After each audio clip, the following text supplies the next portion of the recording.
ఎదుటి వాళ్ళని అతిగా నమ్ముతున్నారా? జాగ్రత్త అండోయ్. లాభం కన్నా నష్టపోవటానికి, మోసపోవటానికే ఎక్కువ అవకాశం ఉంటుంది. అదేంటి, నమ్మకం వల్ల నష్టపోవడమా, మోసపోవడమా అంటే అవునండి, మన నమ్మకమే ఎదుటి వాళ్ళకి అవకాశం అవుతుంది. ఉదాహరణ కనుక తీసుకుంటే, మన ఇంట్లో వాళ్ళతో జరిగే అవమానాలు రెగ్యులర్ లైఫ్లో, రొటీన్ లైఫ్లో చాలా అనుకుంటూ ఉంటాం.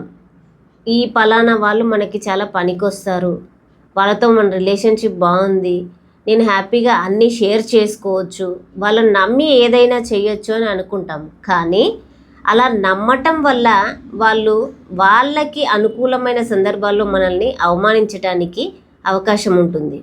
ఆఫీస్లో జరిగే మోసాలు అయితే ఏంటి, సమాజంలో అయితే ఏంటి, అంటే మన అతి నమ్మకం వల్ల ఎదుటి వాళ్ళు అడ్వాంటేజ్గా తీసుకునే ఛాన్సెస్ ఎక్కువ ఉంటాయి.